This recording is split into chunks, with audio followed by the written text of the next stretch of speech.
Hello everyone, welcome back to your favourite channel brain education. अगर आपने हमारे channel को अभी तक सब्सक्राइब नहीं किया है तो जल्दी से चैनल को सब्सक्राइब कर दें और बेल आइकन को प्रेस कर दें ताकि आने वाली वीडियो के नोटिफिकेशंस आपको मिल जाएं। तो चलिए स्टार्ट करते हैं क्लास 6 का साइंस का chapter number 9, the living organisms, characteristics and habitats. ये हमारे चैप्टर 9 का पार्ट नंबर सेकंड है। पार्ट नंबर 1 में हमने बहुत कुछ जाना था और बहुत सारी एक्टिविटीज़ की थी। जैसे कि हमने ऑर्गेनिजम्स के बारे में जाना था।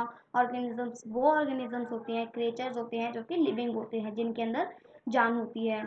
और इसी के साथ साथ हमने कुछ हैबिटेट्स के बारे में जाना था, जैसे कि टेरेस्ट्रियल हैबिटेट्स। टेरेस्ट्रियल हैबिटेट्स वो होते हैं जो जिनमें प्लांट और एनिमल्स लैंड पर रहते हैं, धरती पर रहते हैं। और इसी के साथ साथ हमने एक्वेटिक हैबिटेट्स के बारे में जाना था, जिनमें प्लांट और एनिमल्स वाटर में रहते हैं। और इसी के साथ साथ हमने बायोटिक कंपोनेंट्स के बारे में जाना था। बायोटिक कंपोनेंट्स वो होते हैं जिनके अंदर जान होती है। और अबायोटिक कंपोनेंट्स वो होते हैं जो नॉन लिविंग होते हैं, जैसे कि सॉइल हो गई, रॉक हो गई, एयर हो गई, इस तरीके से। और इसी के साथ साथ हमने प्रे के बारे में जाना था कि प्रे क्या होता है। प्रे होता है किसी जानवर का शिकार। और प्रेडिटेटर्स के बारे में जाना था कि प्रेडिटेटर्स वो होते हैं जो किसी जानवर का शिकार करते हैं। ठीक है, तो चलिए अब हम आगे चलते हैं सम एक्वेटिक हैबिटेट्स पर। Oceans, we already discussed how fish are adapted to live in the sea. हमने पहले ही डिस्कस कर चुके हैं कि जो फिश होती हैं वो किस तरीके से एक सी में रहने के लिए अडेप्टेड हो जाती हैं। Many other sea animals have streamlined bodies to help them move easily in water। तो जो सी के बहुत सारे एनिमल्स के पास स्ट्रीमलाइंड बॉडी होती है जो कि उन्हें वाटर में इजीली मूव करने में, इजीली चल पाने में, इधर उधर जाने में उनकी हेल्प करती है। There are some sea animals like squids and octopus which do not have this streamline। तो इसी के साथ साथ सी में कुछ ऐसे एनिमल्स भी होते हैं, कुछ ऐसे सी एनिमल्स होते हैं जैसे कि स्क्विड्स एंड ऑक्टोपस, जिनके पास कोई स्ट्रीमलाइंड शेप बॉडी नहीं होती। They stay deeper in the ocean near the sea bed and catch any prey that move towards them. तो ये सी के बहुत नीचे के तले में रहते हैं और जब भी कोई जानवर इनके आसपास आता है ये इन्हें पकड़ लेते हैं और ये अपना इन्हें शिकार बना लेते हैं। However when they move in water they make their body shape streamline. और जब भी ये सी वाटर में चलते हैं तो अपनी बॉडी को स्ट्रीमलाइन शेप बना लेती हैं। These animals have gills to help them use oxygen dissolved in water। तो इन एनिमल्स के जो गिल्स होते हैं वो वाटर में डिसॉल्व ऑक्सीजन को यूज करने में, ब्रीथिंग के लिए इनकी हेल्प करते हैं। There are some sea animals like dolphins and whales that do not have gills। और इसी के साथ साथ सी में कुछ ऐसे एनिमल्स भी होते हैं जिनके पास गिल्स नहीं होते, जैसे कि dolphins and whales. They breathe in air through nostrils or blowholes that are located on the upper parts of their head। तो ये इनके सर के ऊपर एक ब्लो होल और नॉस्ट्रिल्स बना होता है जिसकी मदद से ये पानी के बाहर एयर में सांस लेती हैं। This allows them to breathe in air when they swim near the surface of water। तो जब ये किसी वाटर के सरफेस पे, किसी ओशन में वाटर के सरफेस पर स्विम कर रही होती हैं तो ये होल्स जो है, ब्लो होल्स, इनमें पहले ही अपनी हवा भर लेती हैं और बाद में वाटर के अंदर ब्रीथ कर पाती हैं easily. They can stay inside the water for a long time without breathing. और ये वाटर में बहुत लंबे समय तक बिना सांस लिए रह सकती हैं। They come out to the surface from time to time to breathe in air. और ये टाइम टू टाइम पानी के सरफेस से बाहर आती रहती हैं एयर में ब्रीथ करने के लिए। Did you ever seen this interesting activity of dolphins in television program or film on ocean life? तो क्या आपने कभी किसी टेलीविज़न के प्रोग्राम में और फिल्म जो कि ओशन लाइफ के बारे में बनी हो, तो जो ये डॉल्फिन्स का एक इंटरेस्टिंग फैक्ट है, क्या आपने इन दोनों चीज़ों में से किसी भी चीज़ में देखा है? तो चलिए अब पॉन्ड्स और लेक्स के बारे में जानते हैं। Have you seen plants growing in ponds, lakes, rivers and even some drains? क्या आपने किसी पॉन्ड, लेक और रिवर, यहाँ तक कि किसी ड्रेन में किसी प्लांट को ग्रो करते हुए देखा है? Go on a field trip to a nearby pond if possible and try to observe the kinds of plants that are seen there. अपने आसपास के किसी पॉन्ड पर जाइए अगर ये पॉसिबल हो सके और वहाँ पर जो अलग अलग टाइप के प्लांट्स ग्रो कर रहे हैं वहाँ पर उन्हें ध्यान से देखिए. Observe the leaves stems and roots of these and plants. अब इन प्लांट्स की जो लीव्स हैं स्टेम्स हैं और रूट्स हैं इन्हें ध्यान से देखिए. Some of these plants have their roots fixed in the soil below the water. अब आप देख रहे होंगे कि इनमें से कुछ प्लांट्स की जो रूट हैं वो वाटर के सरफेस में जो सॉइल है उसमें फिक्स्ड हैं उनके roots. In terrestrial plants, roots normally play a very important role in the absorption of nutrients and water from the soil. तो जो टेरेस्ट्रियल प्लांट्स होते हैं सबसे पहले हम ये जानते हैं टेरेस्ट्रियल प्लांट्स हमने पहले भी पढ़ा था कि जो प्लांट्स लैंड पर ग्रो करते हैं लैंड में लिव करते हैं उन्हीं प्लांट्स को हम और जो एनिमल्स हैं उन्हें ही हम टेरेस्ट्रियल प्लांट्स और टेरेस्ट्रियल एनिमल्स कहते हैं. और जो टेरेस्ट्रियल प्लांट्स की रूट्स होती हैं वो एक नॉर्मली रोल प्ले करती हैं बट ये जो रोल है वो बहुत इम्पॉर्टेंट है. ये रोल ये है कि जो टेरेस्ट्रियल प्लांट्स की रूट्स होती हैं वो सॉइल में से वाटर और न्यूट्रिएंट्स एब्जॉर्ब करती हैं और स्टेम तक पहुंचाती है और फिर स्टेम उसके अलग अलग पार्ट्स में. However, in aquatic plants, roots are much reduced in size and their main function is to hold the plant in place. और जो aquatic plants मतलब वो plants और animals जो कि water में adapt होते हैं water में रहते हैं उनकी तो जो एक्वेटिक प्लांट्स होती हैं उनकी रूट्स बहुत साइज में छोटी होती हैं और उनका जो फंक्शन सिर्फ एक ही मेन फंक्शन होता है कि जिस प्लेस पर ये प्लांट ग्रो कर रहा है उस प्लेस पर उस प्लांट को होल्ड करके रखे अच्छे से. The stems of these plants are long hollow and light. और इन एक्वेटिक प्लांट्स की जो स्टेम्स होते हैं वो हॉलो हॉलो मतलब खोखली लाइट और लंबी होती हैं. The stems grow up to the surface of water while the leaves and flowers floating on the surface of water. तो जो aquatic plants के stems होते हैं वो water की surface पर grow करते हैं और जबकि लीव्स और फ्लावर्स वाटर के सरफेस पर फ्लोट करती हैं तैरती हैं. Some aquatic plants are submerged in water. All parts of such plants are underwater. कुछ aquatic plants ऐसे भी होते हैं जो पूरी तरीके से वाटर में डूबे हुए होते हैं और उनके प्लांट्स भी पूरी तरीके से वाटर के अंदर ही होते हैं. Some of these plants have narrow and thin ribbon like leaves. और इनके जो प्लांट की लीव्स होती हैं वो नैरो होती हैं और रिबन की तरह होती हैं. These can be bent in the flowing water. और ये जब पानी बहता है पानी फ्लो करता है किसी भी डायरेक्शन में तो ये उसी डायरेक्शन में बैंड कर जाती हैं और जिससे कि प्लांट्स का जो स्टेम है वो टूटता नहीं है और ना ही प्लांट को कोई हार्म होता है. इन some submerged plants, leaves are often highly divided through which the water can easily flow without damaging them. कुछ सबमर्ज्ड प्लांट्स में ऐसी लीव्स होती हैं जो कि बहुत हाईली डिवाइडेड होती हैं बहुत लंबे डिस्टेंस पर होती हैं जिससे कि पानी इनके बीच में रहता है और तो इससे प्लांट को कोई हानि भी नहीं पहुंचती और वाटर इजीली फ्लो कर जाता है. Frogs usually live in ponds.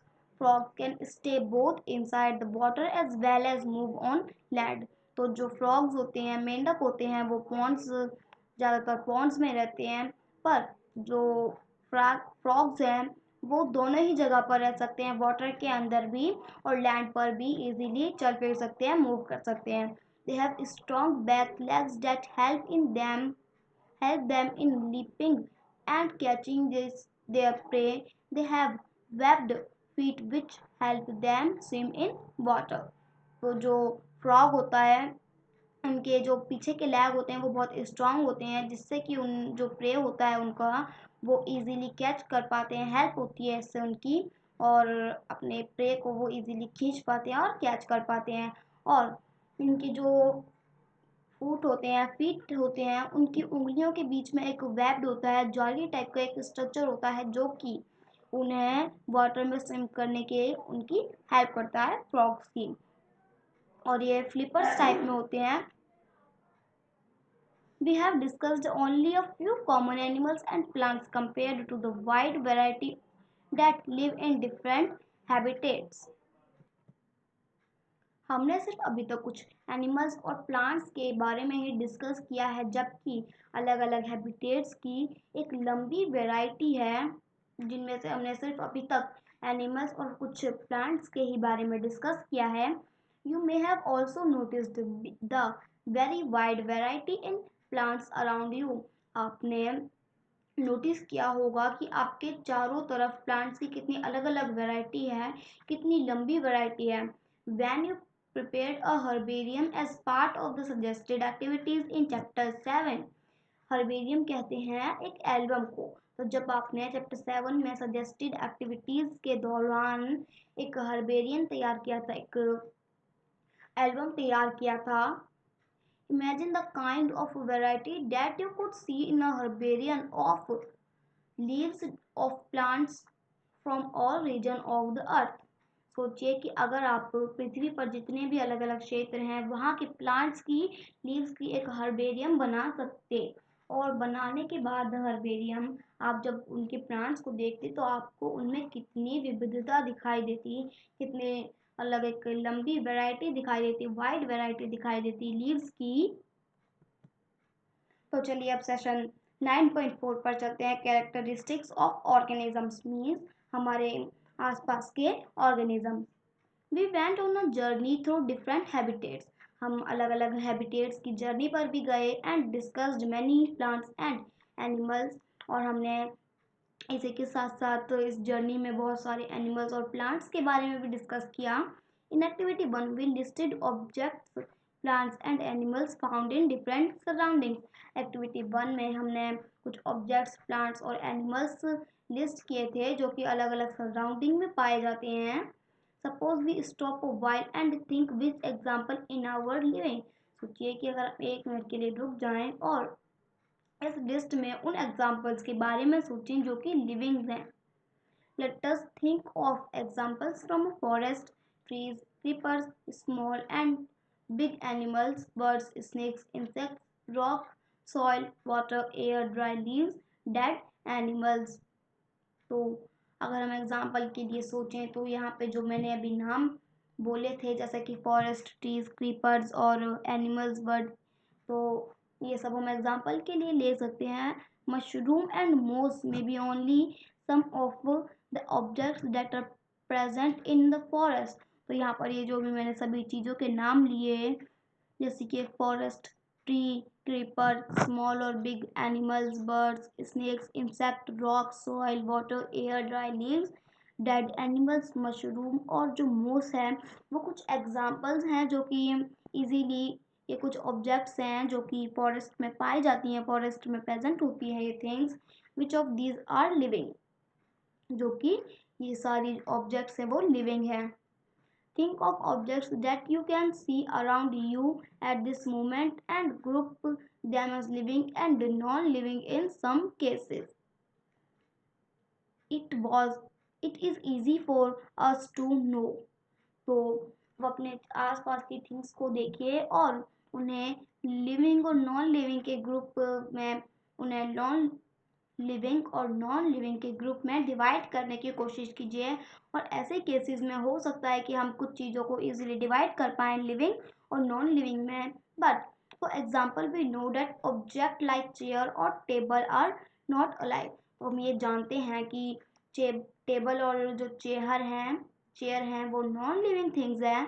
पहली was reading this rhyme from complete nonsense written bye Edward लियर. तो पहली एक राइम पढ़ रही थी जो कंप्लीट नॉनसेंस से है, कंप्लीट नॉनसेंस बुक से है, और इस बुक के राइटर थे एडवर्ड लियर. तो आप चाहें तो इस राइम को पढ़ सकते हैं. इसमें एक चेयर और एक टेबल की राइम है. Paheli and Bujo found the poem very funny because they knew that a chair or a table is not alive and it cannot talk or walk. पहेली और बूझो ने इस पोएम को बहुत फनी पाया क्योंकि वो दोनों जानते थे कि जो टेबल और चेयर होती हैं वो नॉट अलाइव होती हैं, नॉन लिविंग थिंग्स होती हैं, जो कि ना ही बात कर सकती हैं और ना ही चल सकती हैं. चेयर, टेबल, स्टोन और a coin are not alive. तो जो चेयर, टेबल, स्टोन और कॉइन होते हैं वो नॉट अलाइव होते हैं, मीन्स नॉन लिविंग थिंग्स होते हैं, इनमें जान नहीं होती। Similarly we do know that we are alive and so are all the people of the world. और इसी के साथ हम ये भी जानते हैं कि हम अलाइव हैं, हम जीवित हैं, और इस वर्ल्ड में जितने भी पीपल्स हैं वो भी अलाइव हैं, लिविंग हैं। We also see animals around us that are so full life: dogs, cats, monkeys, squirrels, insects and many others. तो हमने ये भी देखा कि जो एनिमल्स होते हैं उनकी भी लाइफ होती है, डॉग्स की, कैट्स की, मंकीज की, स्क्वेरल्स की, इंसेक्ट्स की और अदर एनिमल्स और इंसेक्ट्स की। How do we know that something is living? तो हम ये कैसे पता करेंगे कि कौन सी चीज़ लिविंग है और कौन सी non living? Often it is not easy to decide, और आखिरकार ये बहुत मुश्किल है डिसाइड करना। We are told that plant are living but they do not move like dog और अ पिजन। हम ये जानते हैं कि जो प्लांट्स होते हैं वो लिविंग होते हैं, बट वो ना तो डॉग और पिजन की तरह मूव कर पाते हैं। On the other hand, a car or a bus can move, still we consider them as non-living। और यहीं दूसरे हाथ पर हम देखते हैं कि जो बस और कार होती हैं वो मूव कर पाती हैं, इधर उधर जा पाती हैं, और फिर भी इसके मुताबिक, इसके बावजूद भी हम इन्हें नॉन लिविंग की कैटेगरी में डाल देते हैं। ऐसा क्यों है? Plants and animals appear to grow in size with time, but then at times clouds in the sky also seem to be grow in size। तो जो प्लांट्स और ग्रो एनिमल्स होते हैं वो टाइम टू टाइम ग्रो करते हैं, but then पर और इसी के साथ साथ क्या, जो क्लाउड्स होते हैं स्काई में वो भी ग्रो करते हैं। Does it mean that clouds are living? तो क्या इसका मतलब ये है कि जो क्लाउड्स हैं, बादल हैं, वो लिविंग है? नहीं, ऐसा बिल्कुल नहीं है। No. So how does one distinguish between living and non living thing? नहीं, ऐसा बिल्कुल नहीं है। तो हम किस तरीके से पता लगा सकते हैं, आखिरकार किस तरीके से हम पता लगा सकते हैं थिंग्स के बीच में कि वो लिविंग है या नॉन लिविंग है? Do living things have some common characteristics that make them very different from the non-living? तो क्या जो लिविंग थिंग्स हैं उनमें कोई ऐसी कॉमन प्रॉपर्टीज हैं, कोई ऐसे कैरेक्टरिस्टिक्स हैं जो कि उन्हें नॉन लिविंग थिंग्स से अलग बनाती हैं? You are a wonderful example of a living beings. आप खुद लिविंग बींग्स के एक बहुत अच्छे एग्जाम्पल हैं। What characteristics do you have which make you different from a non living things? तो आपके अंदर, आपके पास ऐसे कौन से कैरेक्टरिस्टिक्स हैं, ऐसी कौन सी प्रॉपर्टीज हैं जो आपको नॉन लिविंग थिंग्स से अलग बनाती हैं? List a few of these characteristics in your notebook. और जो कैरेक्टरिस्टिक्स और प्रॉपर्टीज़ हैं उन्हें अपनी कुछ नोटबुक्स में लिखिए, कुछ characteristics. Look at your list and mark those characteristics that you have listed which may also be found in animals और प्लांट्स। अब जो आपने लिस्ट बनाई है कैरेक्टरिस्टिक्स की, उसे देखिए और उन कैरेक्टरिस्टिक्स को मार्क कीजिए जो आप एनिमल्स और प्लांट्स में भी देखते हैं, आपको एनिमल्स और प्लांट्स में भी देखने को मिलती है। Some of these characteristics are perhaps common to all living things। तो इसमें कहा जा रहा है कि इनमें से कुछ लक्षण हो सकते हैं जो कि सजीव थिंग्स के, मतलब लिविंग थिंग्स के एक समान हो। तो चलिए, do all organisms need food? क्या सभी ऑर्गेनिजम्स को फूड की ज़रूरत होती है? यस, बिल्कुल। In chapter 1 and chapter 2 we learned that all living things need food and how essential it is to animals and to us। तो चैप्टर 1 और चैप्टर 2 में हमने बहुत अच्छी तरीके से पढ़ा था कि जो सभी लिविंग थिंग्स होती हैं उन्हें फूड की आवश्यकता होती है, क्योंकि फूड एनिमल और हमारे लिए एसेंशियल होता है। We we have also learned that plants make their own food by the process of photosynthesis। और हमने ये भी जाना था कि जो प्लांट्स होते हैं वो अपना खाना खुद बनाते हैं फोटोसिंथेसिस मीन्स प्रकाश संश्लेषण द्वारा। एनिमल्स डिपेंड ऑन प्लांट्स और other animals for their food. अपने एनिमल्स अपने खाने के लिए प्लांट्स और अदर एनिमल्स पर निर्भर होते हैं। Food gives organisms the energy needed for them to grow. तो ऑर्गेनिजम्स को फूड एनर्जी प्राप्त करता है जो कि उन्हें ग्रो करने के लिए चाहिए होती है। Organisms also need energy for other life process that go inside them. और ऑर्गेनिजम्स को उनके अंदर होने वाले जो हो रहे होते हैं प्रोसेस उनकी लाइफ के लिए, इसीलिए भी ऑर्गेनिजम्स को फूड की आवश्यकता होती है, एनर्जी की आवश्यकता होती है। Do all organisms show growth? क्या सभी ऑर्गेनिजम्स अपनी ग्रोथ शो करते हैं? Does the kurta you had 4 years back still fit you?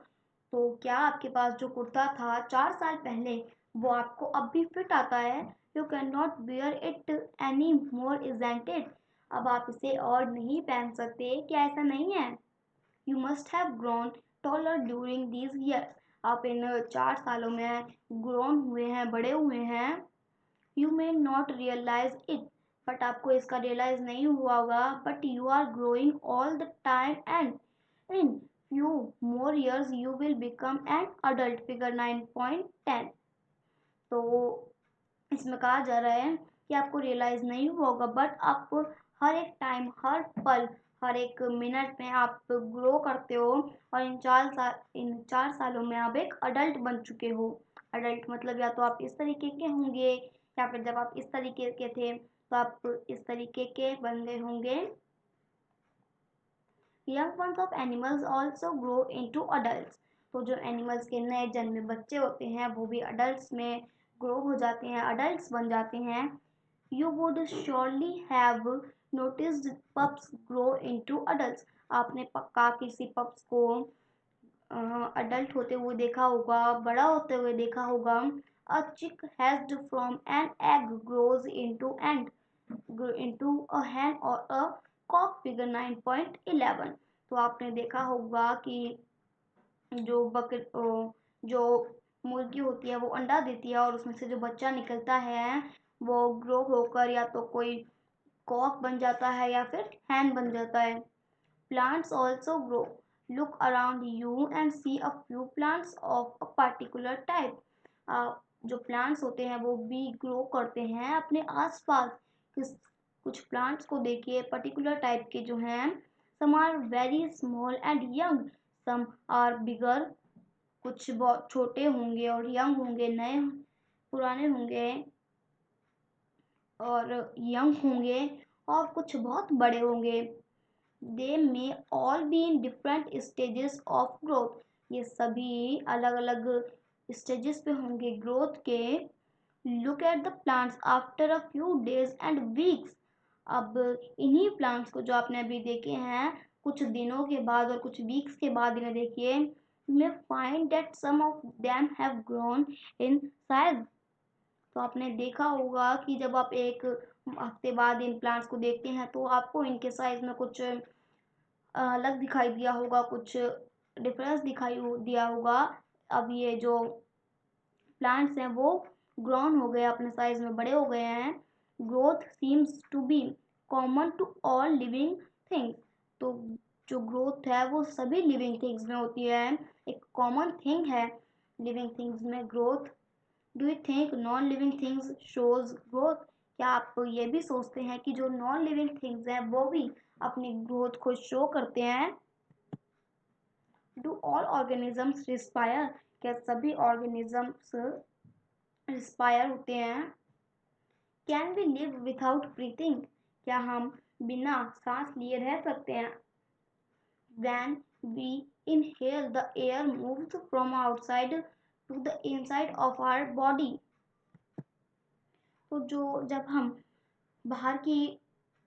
हम सांस लेते हैं तो बाहर की हवा हमारी बॉडी के अंदर आ जाती है। When we breathe out, the air moves from inside our body to outside।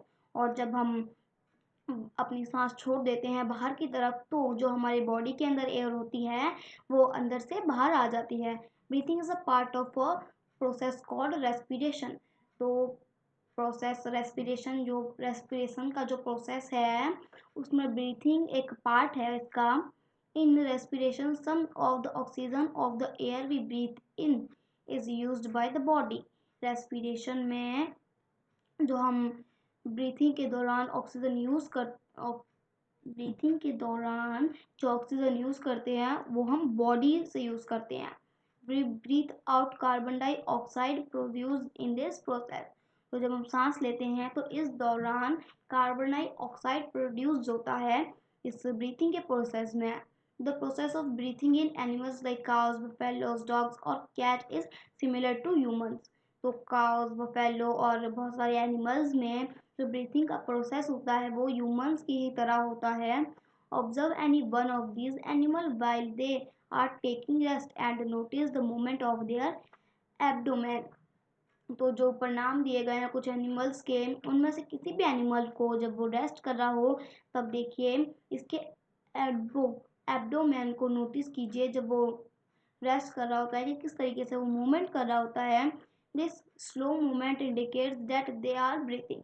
तो जो एब्डोमेन में मूवमेंट हो रही होती है ये हमें इंडिकेट्स करती है कि जो एनिमल है वो ब्रीथ कर रहा है।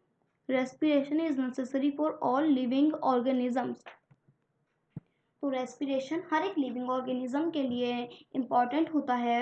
It is through respiration that the body finally obtains energy from the food it takes. तो इसी के दौरान जो हमने फूड खाया होता है रेस्पिरेशन से फाइनली हम जो फूड खाया होता है उसमें से एनर्जी ऑब्टेन कर लेते हैं। सम एनिमल्स में have different mechanisms for the exchange of gases which is a part of the respiration process। कुछ एनिमल्स में गैसेस का एक्सचेंज होना आदान प्रदान होना अलग हो सकता है पर ये भी रेस्पिरेशन के प्रोसेस का ही एक पार्ट है। अगर हम एग्जांपल के लिए लें तो earthworm breathe through their skin. तो जो अर्थवर्म होते हैं वो अपनी स्किन से अपनी खाल से सांस लेते हैं। Fish we have learned have gills for using oxygen dissolve in water. और हमने पढ़ा कि जो फिश होती है वो अपने गलपड़ों का यूज़ करती है जो कि वाटर में ऑक्सीजन मिला होता है उससे सांस लेने के लिए। The gills absorb oxygen from the air dissolve in water. तो जो गिल्स होते हैं वो वाटर और एयर में जो ऑक्सीजन डिसॉल्व होता है उसे एब्जॉर्ब करता है सोखता है। Do plants also respire? के प्लांट्स भी सांस लेते हैं। Exchange of gases in many plants mainly takes place through leaves. तो प्लांट्स में जो गैसेस का आदान प्रदान होता है वो मेनली लीव्स द्वारा होता है। The leaves take in air through tiny pores in them. तो लीव्स अपने अंदर जो छोटे छोटे पोर्स होते हैं उनके द्वारा हवा को अंदर लेती हैं एंड यूज द ऑक्सीजन और ऑक्सीजन को यूज करती हैं। They gives out carbon dioxide to the air और वो कार्बन डाइऑक्साइड एयर को देती हैं। We learned that in sunlight plants use carbon dioxide to produce food and give out oxygen। तो हमने ये जाना है कि सनलाइट की प्रेजेंस में प्लांट्स कार्बन डाइऑक्साइड को यूज करके अपना खाना प्रोड्यूस करती हैं और इसी दौरान हमें बहुत सारा ऑक्सीजन मिलता है। The amount of oxygen released in the process of food preparation by plants is much more than the oxygen they use in respiration. तो जो अमाउंट है जो कि खाना बनाने के प्रोसेस में प्लांट्स रिलीज निकाल रहे हैं वो बहुत ज़्यादा है जो कि उन्होंने रेस्पिरेशन के लिए लिया था, सांस लेने के लिए ऑक्सीजन का यूज़ किया था। Respiration in plants takes place day and night. तो प्लांट्स में रेस्पिरेशन हर दम चलता रहता है चाहे दिन हो या रात हो। Do all organisms respond to stimuli? तो क्या सभी ऑर्गेनिजम्स किसी अचानक होने वाली चीज़ के प्रति अपना रिस्पॉन्स जताते हैं कि उनके फेस पर क्या भाव हैं वो? How do you respond if you suddenly step on a sharp object like a thorn while walking barefoot? तो जब आप अचानक आपका पैर किसी नुकीली चीज जैसे कि थॉर्न पर पड़ जाता है, जब आप नंगे पैर चल रहे होते हैं तब आपका रिस्पॉन्ड क्या होता है? How do you feel when you see और think about your favourite food? और जब आप कैसा फील करते हैं जब आपके सामने आपका कोई फेवरेट फूड हो, और जब आप सोचते हैं अपने फेवरेट फूड के बारे में और देखते हैं तो आप कैसा फील करते हैं? You suddenly move from a dark place into bright sunlight.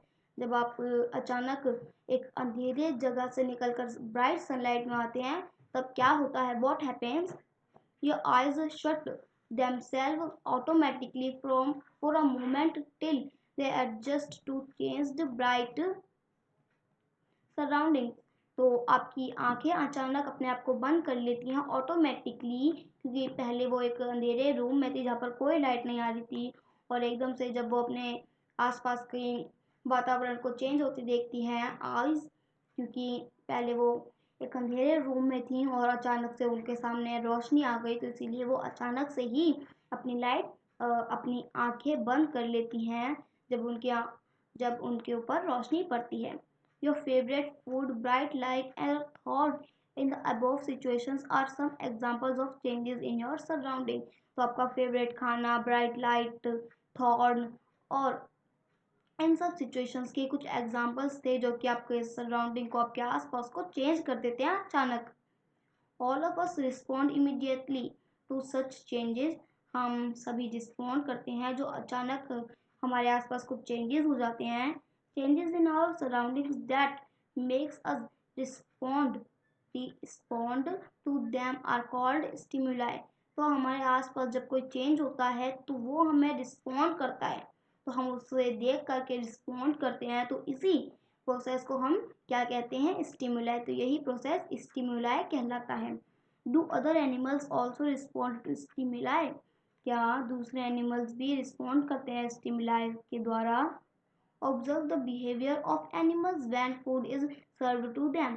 जब आप किसी एनिमल को खाना सर्व कर रहे होते हैं, खाना देते हैं, तो उनके बिहेवियर को देखिए।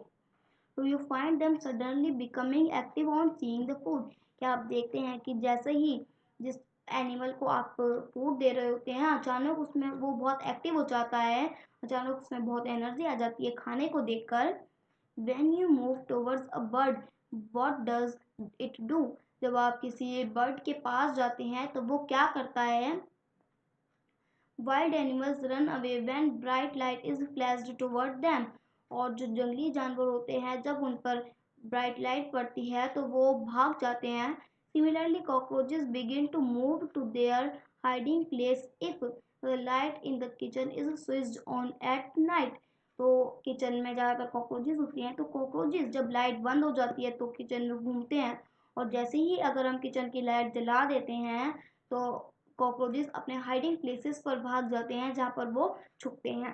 Can you give some more examples of response of animals to stimuli? क्या इसी तरीके से आप कुछ और एग्जांपल्स बता सकते हैं जिनमें एनिमल्स स्टिमुलाई द्वारा रिस्पॉन्स करते हैं? Do plants also respond to stimuli? क्या प्लांट्स भी स्टिमुलाई में रिस्पॉन्ड करते हैं, अपना भाव झलकाते हैं?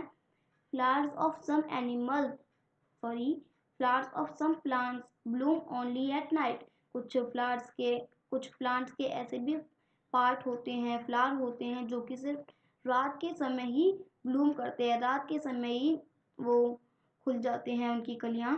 In some plants flower close after sunset. और इन प्लांट्स में सनसेट के बाद इनके जो फ्लावर्स होते हैं वो बंद हो जाते हैं। In some plants like mimosa commonly known as touch me not. और इनमें से एक प्लांट है मिमोसा, मिमोसा जिसे हम साधारण भाषा में टच मी नॉट कहते हैं, छुई मुई का पौधा कहते हैं। लीव्स क्लोज और fold them when someone touches them. आपने देखा होगा कि जब आप छुई मुई के पौधे के किसी लीव्स को टच करते हैं तो एकदम से वो बंद हो जाती हैं।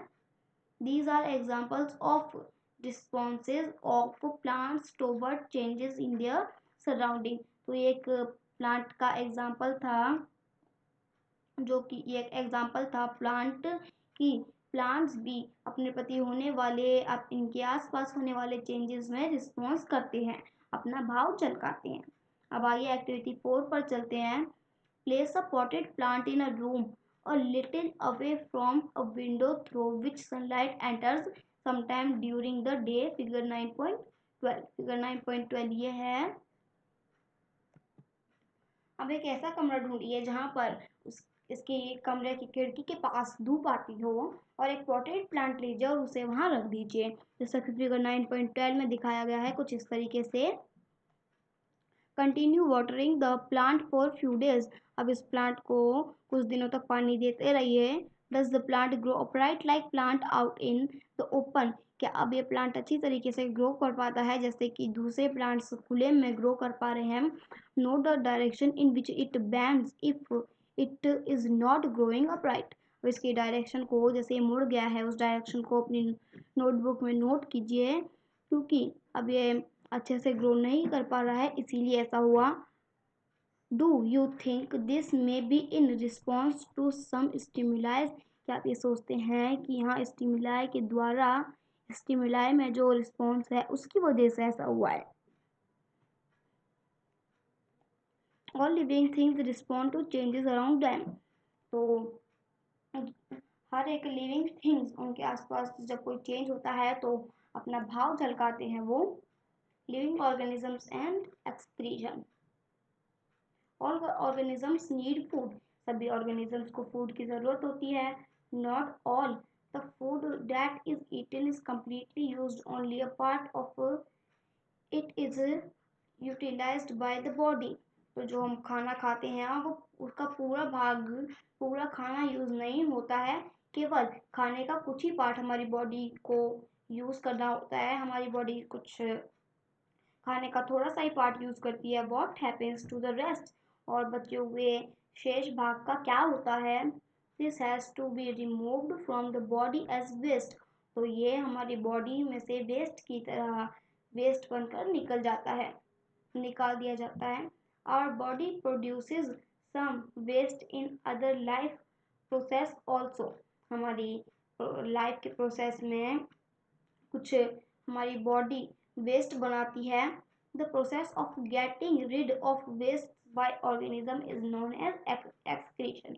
तो जो वेस्ट हम अपनी बॉडी से बाहर निकालते हैं, इसी सिंपल प्रोसेस को हम एक्सक्रीशन कहते हैं। Do plants also excrete. क्या प्लांट्स भी एक्सक्रीट करते हैं।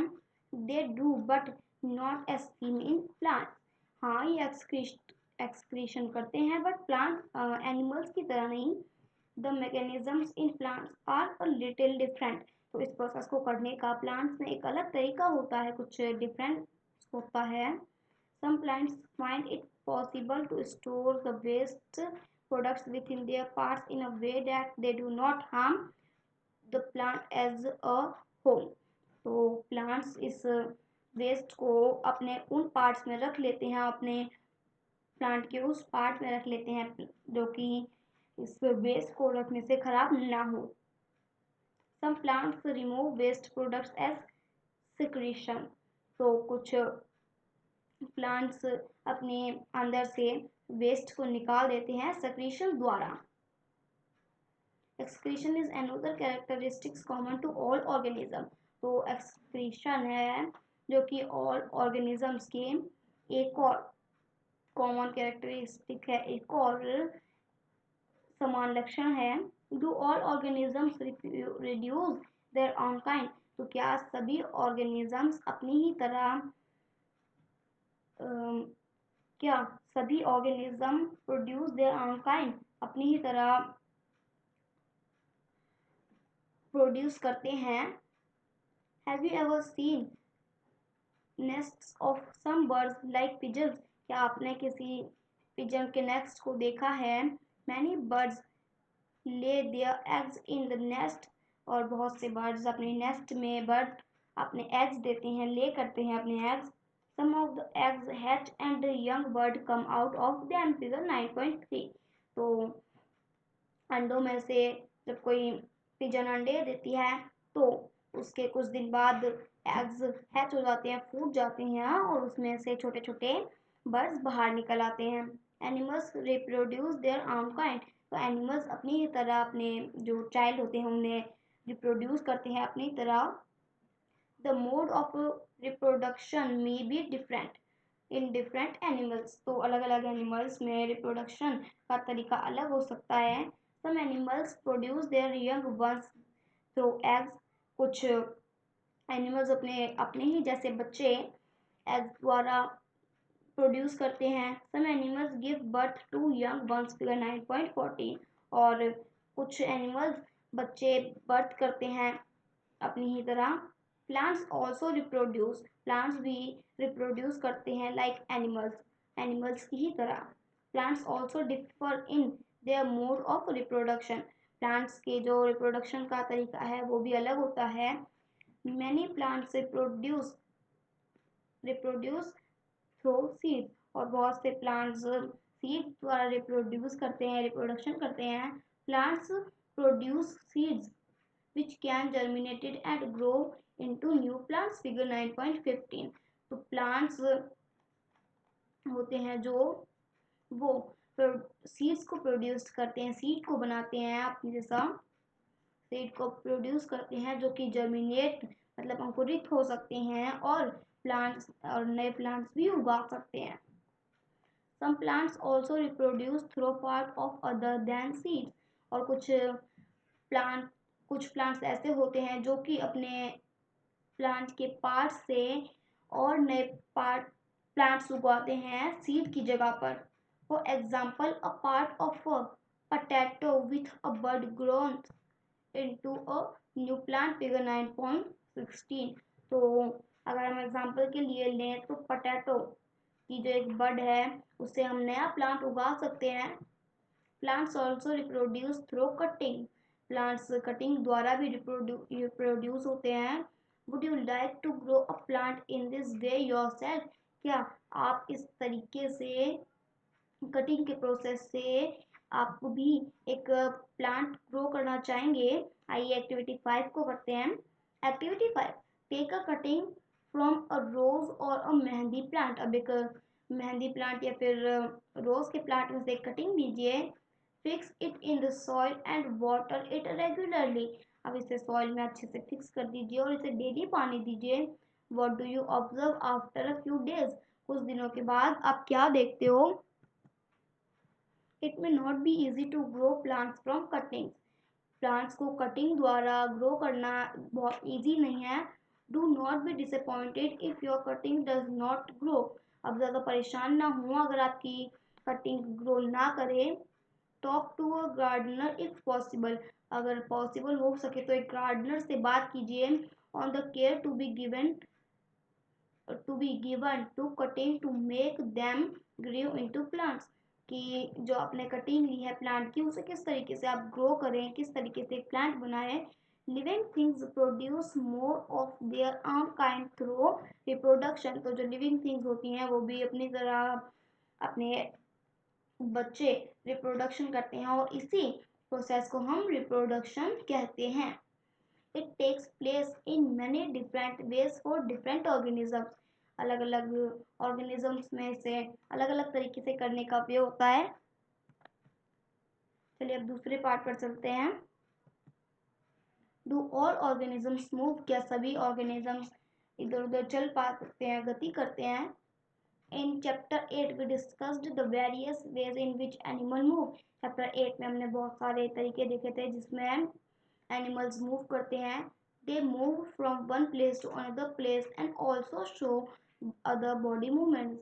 ये जो एनिमल्स ऑर्गेनिजम्स होते हैं वो एक जगह से दूसरी जगह जाते हैं और अपने कुछ बॉडी के पार्ट्स की मूवमेंट्स भी शो करते हैं। What about plants? अब प्लांट्स के बारे में क्या ख्याल है? डू दे ऑल्सो मूव, क्या ये भी मूव करते हैं? नहीं। Plants are generally anchored in soil, plants ज़्यादातर सॉइल में जकड़े हुए होते हैं। So they do not move from one place to another place, तो इसीलिए वो एक जगह से दूसरी जगह नहीं जा पाते। However, various substances like water, minerals, and the food synthesized by them move from one part to the plant of the plant to the other part। तो किस तरीके से अलग अलग सब्सटेंसेस जैसे कि एनिमल मिनरल्स और जिस तरीके से प्लांट अपने अंदर फूड सिंथेसिस करते हैं, तो किस तरीके से प्लांट अपने अलग अलग पार्ट्स को अलग अलग पार्ट्स में फूड पहुंचाते हैं। Have you noticed any other kind of movement in plants? क्या आपने कुछ सी अलग तरीके की मूवमेंट प्लांट्स में देखी है? ओपनिंग और क्लोजिंग ऑफ फ्लावर, फूलों का खुलना और बंद होना। Do you recall how can some plant show movements in response to certain stimuli? तो क्या आप ये सोच सकते हैं कि किस तरीके से जो प्लांट्स हैं वो अपनी मूवमेंट्स स्टिमुलाई द्वारा रिस्पॉन्स करते हैं, अपना भाव झलकाते हैं। We also have some non living things moving. हमने देखा है कि कुछ नॉन लिविंग थिंग्स भी मूव करती हैं। ऑफ कोर्स, बिल्कुल। A bus, car, a small piece of paper, cloud and so on. एक बस, कार और एक पेपर का छोटा टुकड़ा, क्लाउड्स और बाकी चीज़ें जो कि नॉन लिविंग हैं, इनमें से कुछ चीज़ें मूव करती हैं। Is there something different in these movements from the movements of living beings? तो क्या इन मूवमेंट्स में जो लिविंग बींग्स मूवमेंट्स करते हैं कोई अंतर है? There is such a variety of living organisms but all of them show some common characteristics. यहाँ पर बहुत सारी एक लार्ज वेराइटी है लिविंग ऑर्गेनिजम्स की, बट कुछ इनमें कॉमन कैरेक्टरिस्टिक्स भी होते हैं इन लिविंग ऑर्गेनिजम्स में। एज वी हैव डिस्कस्ड, जैसा कि हमने डिस्कस किया। Yet another common characteristics is that living beings die. और कुछ कॉमन कैरेक्टरिस्टिक्स होते हैं लिविंग बीइंग्स के मरने के, डाई होने के। Because organisms die, particular type of organism can survive other thousands of years only if they reproduce their own kind. तो जैसा कि जो ऑर्गेनिजम्स हैं, लिविंग ऑर्गेनिजम्स, वो डाई हो जाते हैं, इसीलिए उनकी प्रजाति हजारों सालों तक अस्तित्व में रहती है और अपने ही जैसे संतान पैदा करके करती हैं।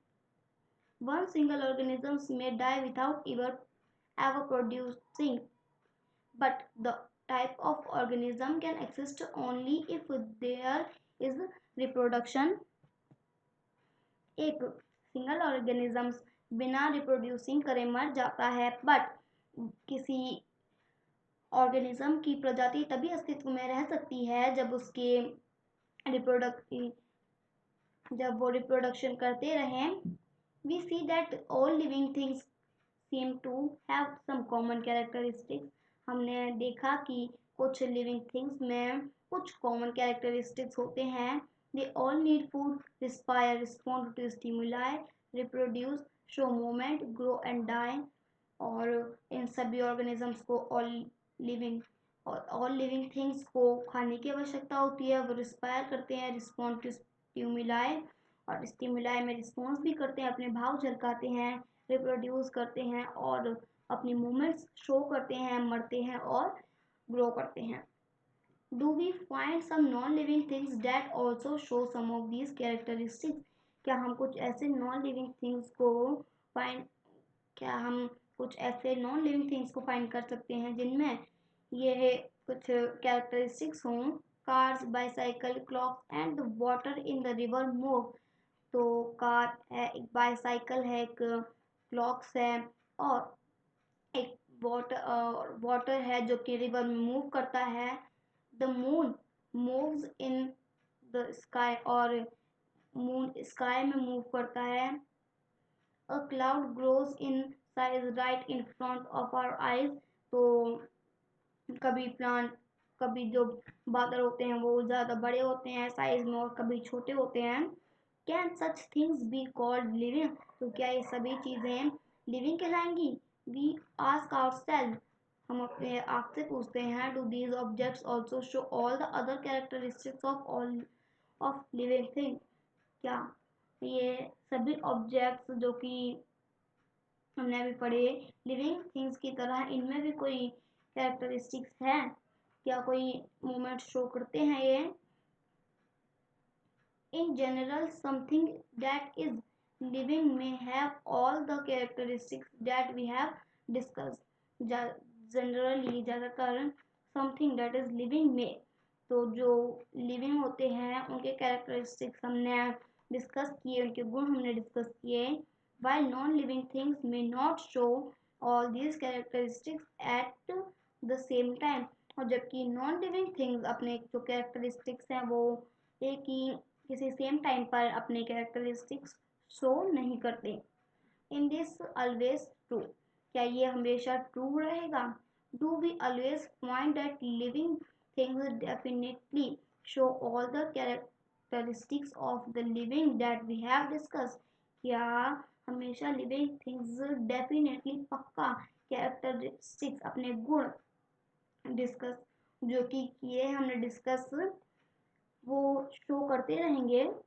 Do we always find the non-living things may show only some of these characteristics and never all of them? क्या हमने ये भी पाया कि जो नॉन लिविंग थिंग्स हैं वो अपने अलग अलग कैरेक्टरिस्टिक्स अब शो नहीं करते, कभी नहीं शो करते? To understand this a little better, तो ये सब जानने के लिए थोड़ा अच्छे से let us look at a specific example. आइए अब एक स्पेसिफिक एग्जांपल पर चलते हैं। कंसाइडर एनी सीड से मूव, इज इट लिविंग? अब एक हम किसी मूंग की सीड को ले लेते हैं, क्या ये लिविंग है? It can stay in a shop for months and not show any growth, ये किसी शॉप में बहुत मंथ के लिए रखी रहती है पर ये कोई भी ग्रोथ शो नहीं करती। और some of the other characteristics of life, और ना ही इस सीड में, इस मूंग की सीड में कोई कैरेक्टरिस्टिक देखे जाते हैं इसके लाइफ के, ना कोई गुण देखे जाते हैं।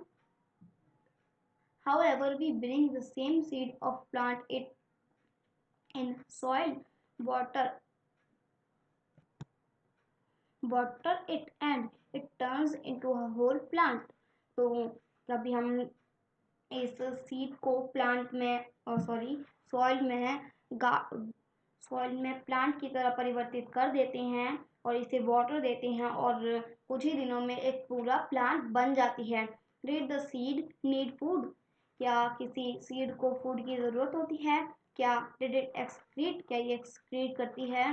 ग्रो और reproduce when it was in the shop for many months, क्या ये ग्रो करती है या फिर ये रिप्रोडक्शन करती है, रिप्रोड्यूस करती है जब ये किसी शॉप में बहुत मंथ्स के लिए रखी होती है?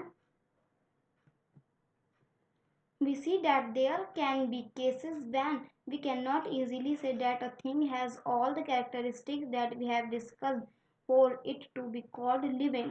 तो हम कभी कभार ऐसे कुछ केसेस देखते हैं जिनमें हम किसी थिंग्स को जिसके ऊपर चर्चा हो रही होती है उसकी कैरेक्टरिस्टिक्स को देख करके डिस्कस नहीं कर पाते कि ये लिविंग है, क्या हम इसे लिविंग कह सकते हैं या नहीं।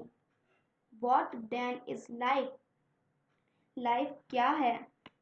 Push your hand deep inside a sack of wheat, आपके हाथों को किसी एक पहाड़, एक वीट के पहाड़ में अंदर तक ले जाइए। Do you find it is warm inside, क्या आप देखते हैं कि ये अंदर की तरफ गर्म है, थोड़ा वार्म है? There is some heat being produced inside the sack of wheat, तो यहाँ कुछ हीट मिलेगी आपको जो कि बीट्स ने प्रोड्यूस की थी। The seeds respire and in that process give out some heat, तो सीड्स रिस्पायर करती हैं और इस प्रोसेस में वो हीट प्रदान करती हैं। We see that respiration is a process that takes place in seeds even when some of the other life processes may not be very active। तो हमने देखा कि बीजों में रेस्पिरेशन की प्रोसेस तब भी चलती रहती है जबकि अदर ऑर्गेनिजम्स में, दूसरे ऑर्गेनिजम्स में इस प्रोसेस को करने की क्रिया थोड़ी थम जाती है। It may not be very easy to answer our question what then is life, तो जो यहाँ पर आंसर पूछा गया है व्हाट देन इज लाइफ, तो इसका आंसर देना हमारे लिए बहुत मुश्किल होगा, ये आंसर इजी नहीं होगा देना हमारे लिए। However, looking at all the diversity of living beings around us, हमने देखा अपने चारों ओर की हमारे चारों ओर कितनी लिविंग बीइंग्स में डाइवर्सिटी है, कितनी विविधता है, we can conclude that life is beautiful. तो हम ये कह सकते हैं कि जो लाइफ है वो बहुत ब्यूटीफुल है। तो फ्रेंड्स, ये था हमारा क्लास 6 का साइंस का चैप्टर नंबर 9 का part number 2, the living organisms characteristics and habitats. तो फ्रेंड्स, अगर आपको हमारी वीडियो पसंद आई हो तो वीडियो को लाइक करें और शेयर करना ना भूलें, और चैनल को सब्सक्राइब कर लें और बेल आइकन को भी प्रेस कर दें ताकि आने वाली वीडियो के नोटिफिकेशन आपको मिल जाएं। और अगर आपको इस चैप्टर का पार्ट नंबर 1 देखना है तो आप डिस्क्रिप्शन में जा करके लिंक पर क्लिक करके इस चैप्टर का पार्ट नंबर 1 देख सकते हैं। Bye bye.